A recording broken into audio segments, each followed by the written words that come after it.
Part 1, Simultaneous Cultivation of Merits Wisdom the Way to Heavenly Kingdom, Buddha Land. Part 1, Do Buddha cultivators need to vow to be reborn in the Pure Land? Or just keep cultivating without making a vow because once mortal life is over, they will be liberated to go back to the Pure Land or descend into the 6 realms of samsara, heaven, asuras, human, animal, hungry ghosts and hell, depending on human karma and retribution in their current life and previous lives. In my opinion, we should vow to be reborn in our desired place after death.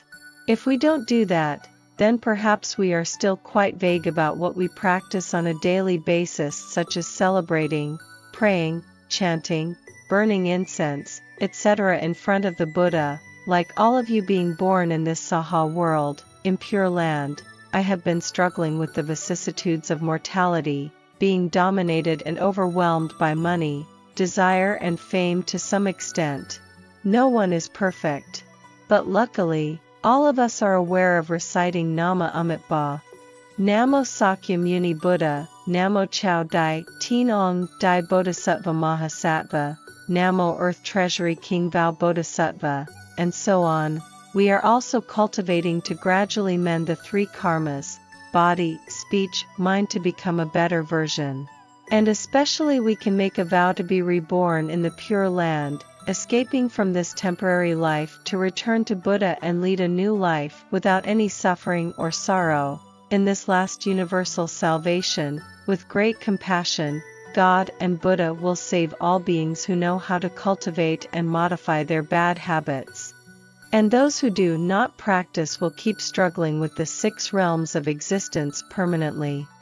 However, making a vow to our spiritual practice is a requisite for all of us. This is because each co-religionist has their own wishes based on the heart mirror when their mortal life ends.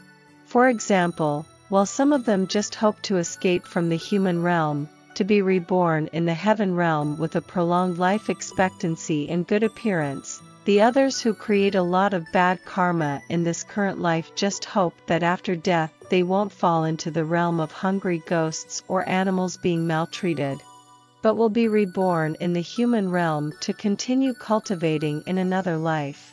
But according to Buddha's teaching, this is the degenerate age of Dharma, and Buddha will save all beings who willingly mend their ways and are dedicated to cultivating. So I believe that if we make a vow to go to the Pure Land and return to Buddha, he will welcome us back.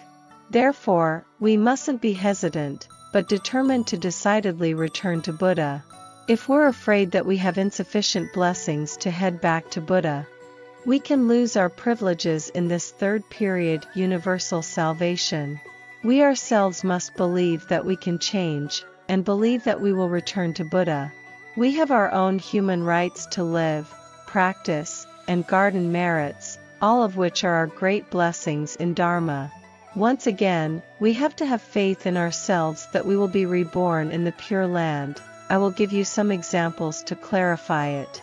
For example, if I want to go to Saigon, there are different types of vehicles to choose, such as motorbikes, taxis, buses, etc. It's up to me, right? And travel time also depends on the means of transport.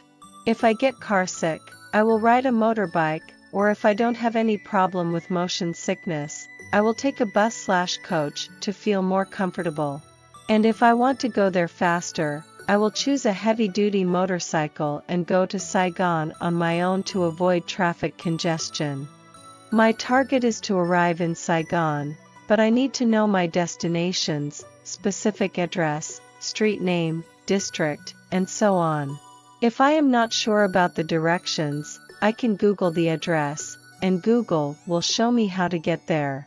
And if I were in Saigon already but didn't know the address, I would be like a homeless girl who didn't know where to go or stop by, and it would be definitely a waste of time during this trip. Why do I have to spend time leaving for Saigon while I don't know what to do and where to go next in my trip? Our vows are similar to that example. If we don't make a vow to return to Buddha, we will confront with the same trouble. To be specific, when sincerely making a vow, people will be supported by the divine beings within 1 or 2 lives or so, depending on our predestined conditions, and then they will be guided to return to the Pure Land. To be clear, I would like to quote QA number 25 in Trust by God, QA 25, question, Bok Cha, you used to teach that we are supposed to practice mental dharma so that we can achieve liberation as soon as possible. So are those who have never meditated or practiced mental dharma before, but lead a righteous life and create good karma likely to set free? Answer: but what is the purpose of living righteously, performing good deeds, and doing good karma? Do they do good deeds for seeking blessings or achieving liberation, or just to save themselves from sufferings and bring joy to their lives? If you perform good deeds for blessings all your life, you will reincarnate in another life, deserving all the blessings you have created. Doing good this way is only binding you in the cycle of births and deaths and making you feel chained up to the 4 universal sufferings permanently. It is because once you turn around the wheel of life to be blessed, you are inclined to generate new karma for reincarnation. If you devote all your life to doing good deeds to seek liberation, a better spiritual life comes your way. But if you accumulate an excess of blessings while your inner mind isn't enlightened enough, you have to be reborn in another life to cultivate until your mind is enough brilliant to achieve liberation. However, if you had built good karma in your previous life, then you would reap great blessings in your cultivation path in this life, although you are creating negative karma. If you do good deeds with your dedication to cultivating happiness, it is apparent that you possess an advanced soul and spirit. Performing good deeds with this spirit will help open your mind more quickly, because when what you do isn't derived from your desires, but from your great compassion, the wave of thoughts in your mind will move so beautifully, letting you develop bodhicitta, open up to prajna, do good deeds with purity of minds and without any expectations and desires, and cultivate happiness. This means you are following the bodhisattva path that contributes to developing your peace of mind and seeking liberation. But you know, if you want to go further more quickly and achieve awakening just in one life, you can't just practice good deeds or mental dharma separately, you have to simultaneously cultivate both merits and wisdom. Especially at the last stage of the degenerate age of dharma, you have to sprint to be in time for the 3rd dragon flower gathering. And it is simultaneous cultivation that can only help you to attain the unsurpassed way and escape the cycle of 4 universal sufferings. And if only one of them is achieved, the soul leaving the body must reincarnate into this world to cultivate the. Indeed, if you obtain blessings without wisdom, your soul must return to this contemporary world to cultivate the missing part. On the contrary, if you've got wisdom without any blessings, your soul can't be liberated. That's why you have to remain in this world, undertake your mission, and make use of your wisdom to help develop other people's. Until you accumulate adequate blessings, you can be likely to pass into nirvana. Take Luong Si Hang, for example. His clear light reached the realm of nirvana, and he felt satisfied because he found the right place for his liberation, so he had an intention to give up his body. However, how could he renounce the worldly attachments without fulfilling his duty and merits? He had to remain in this world with the mission of blessing and assisting people in the 3rd dragon flower gathering by teaching them a meditation method named Wu Wei Mystical. But now the dragon flower gathering hasn't announced the names yet, then the mission hasn't accomplished yet as well, so he couldn't return. While he achieved awakening, he couldn't pass into nirvana since a lot of people were still wallowing in their grief and the gathering was still being examined. So he once intended to abandon his body, but his Lin Kuang was pushed back by Father's clear light. As a result, his soul couldn't leave his body. That's also the reason why some of you have witnessed the phenomenon in which he was about to leave his body many times, but then came back to this life with us.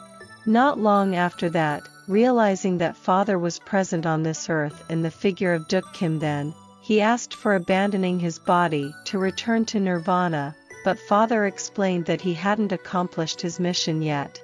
Moreover, despite the fact that his Linh Tu had arrived at the Buddha realm, Ko Ton Duk, Holy Spirit, hasn't, whereas human beings were still suffering and in want of his spiritual guidance, so he couldn't enjoy the life of nirvana as a Buddha. Instead, he would be Bodhisattva who was in charge of working hard in the realm of suffering in a hope of saving vulnerable people. What I meant to say is to ensure that you can figure out the importance of both merits and wisdom. In sum, you have to take care of both merits and wisdom. Cultivating your wisdom means learning to be diligent and practicing Dharma to open the side door for little souls to return to their homeland. Cultivating merits means cultivating blessings with the spirit of saving people from sufferings and bringing joy. Both things will make you much brighter and evolve much faster. Quote QA number 25 in Trust by God dealt with, therefore, the cultivators must know their cultivation aim and the desired place after their mortal life ends. That's a typical example of how effective my vowing is, and my daily vow includes sitting down, having my 2 sets of teeth touched together, closing my mouth, and silently reciting Amit Ba Buddha. I pray to reach the peak of way and to be reborn in the Pure Land after I pass away. I vow to bring light to Quý Huynh, that too, ancestors/ancestry, parents, enemies, and all sentient beings around the world to be reborn together in the Pure Land. I vow in order to know my home address or the venue I want to go to after my death. The methods in cultivation can be likened to a means of transport that help take us to those destinations. Reciting Amit Ba Buddha in a silent way is a way to the Pure Land, Western Paradise. My spiritual cultivation isn't a waste of time. Specifically, I habitually practice twice a day, before sleeping and after waking up. I have begun thinking of Amit Ba Buddha's light halo, which radiates from the top of his head to the Noyat Bok Hoi, enters and goes all over my body, and blends with my blood, making my body glow. During the day, as usual, I recite Amit Ba Buddha silently and mindfully, so I consider myself like a large motorcycle, traveling on my own, endeavoring and heading back to God and Buddha. Namo Chao Dai, Tinong Dai Bodhisattva Mahasattva, Part 2, Simultaneous Cultivation of Merits Wisdom the Way to Heavenly Kingdom, Buddha Land. From my own experience, I am about to clarify it by an illustration.